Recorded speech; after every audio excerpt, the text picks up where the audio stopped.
Dear Morgan, today is day 2 and it's November 9th and it's a Tuesday. I hope you've had a good day. Today has been a really good day for me too. You might be wondering why I'm not in the chair, but I'm just taking a bit of a break and I'm video blogging before I have a quick nap before dinner. um, I just want you to actually meet my awesome roommate Emma. I'm going to turn the camera around so you can see her and hopefully she'll say hello, because I think it's high time that she gets on camera too after all the amazing stuff that she's done. So here she is. That's Emma. Hello. And Emma has been such a trooper with all the stuff that she's been helping out with and getting me ready every morning. I have to say, probably the thing I don't like the most is getting my teeth brushed.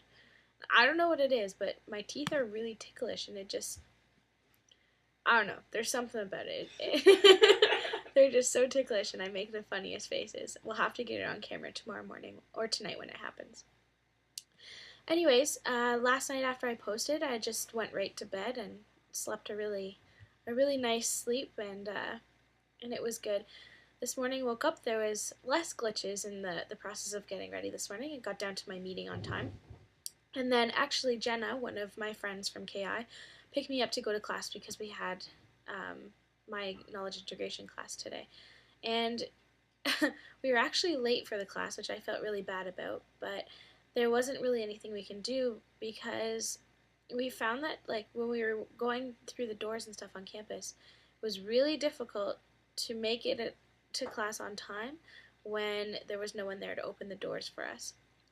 Now I know we could have gone through the accessible entrances and made it through the building that way. However, some of the accessible entrances are blocked off by construction and others are on the completely other side of the building that I need to get into. So we went in the way that we knew, and yeah, it added a good 5 minutes onto our travel time to get through the doors that aren't accessible.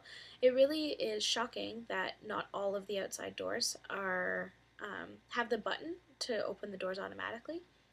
And truth be told, it's really surprising that the inside doors of buildings aren't automatic as well, because yes, it's important to get in and out of the building, but there are so many doors throughout all of the buildings to get into classrooms, to get between hallways. I'm not sure what the purpose of the doors are, probably to block fire, but it's impossible to get through them unless there happens to be someone walking down the hall. If I had been in a power wheelchair and was by myself, I would have had to wait and wait and wait until someone came by, because a lot of the hallways are deserted most of the time.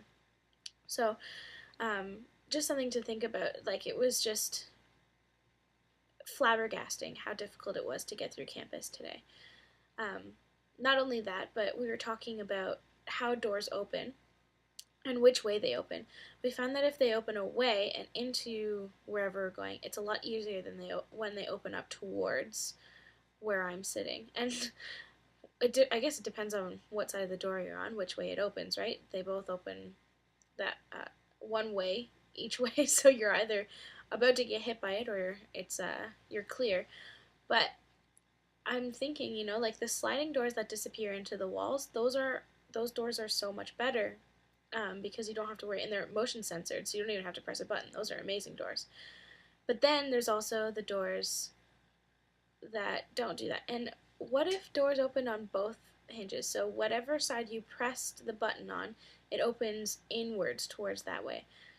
I don't know, just be something interesting to look into. I'm sure there are reasons why doors aren't like that right now, but maybe there aren't, and maybe that's something that we need to look into when building new buildings on campuses. I'm really considering looking into all of the new buildings that are being built across campus, because there's a good 3 or 4 being built just right now, and I wonder how accessible they are and how many of the doors that can be easily opened and gone through by people in wheelchairs. It's pretty interesting. Now, I was told today that it was either today or yesterday that the doors that are created now have to be a good I don't know, 6 inches wider than they are right now. Maybe that's a bit wrong, but they're supposed to be a lot wider than they're made right now. So it'll be interesting to see if the new buildings comply with the regulations of how wide the doors have to be. But right now. Like I said before in the previous post, that it's impossible to get through without banging the wheelchair off one side or something. So, and even the washrooms, like it's really difficult to have enough room to get around, move the wheelchair around, pivot the wheelchair. The washrooms in residence, the doors aren't automatic, so getting in and out of them those are heavy doors. So it's really interesting. A lot of what I noticed today was about accessibility around campus. Now, on the topic of accessibility, um, it's really interesting to note all of the fluctuations of um, depressions in the pavement and how much you can feel them through the wheelchair. I'm not sure if you feel them because you have um, a bit more of a specialized wheelchair, but certainly in this one I can feel whenever the ground is moving. And today Jenna took me off the pavement and onto the grass to see what that's like, and um, she posed another good question saying, well, I bet you grass is different even when there aren't leaves because there's tons of leaves on the grass right now. And I was like, that's a good thing, so maybe I want to try going on grass without leaves, going on grass with leaves, and there's tons of dirt paths across campus that I've kind of been avoiding. We've never taken them. And it'd be interesting to see if I could make it across those dirt paths as well. And if they'd be easier than the actual constructed pavement that's around campus.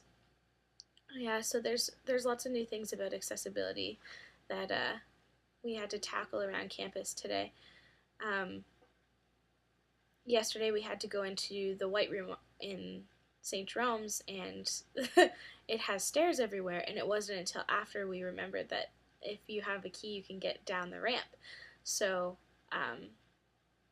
any other time I'm going in and out of there I will be using the ramp, but I had to be lifted down for the first time because that room is the only entrance is through stairs. So that was interesting to have a room like that in residence because the ramp wasn't even built for um, people in wheelchairs. It was built for food because there's a cafeteria in there.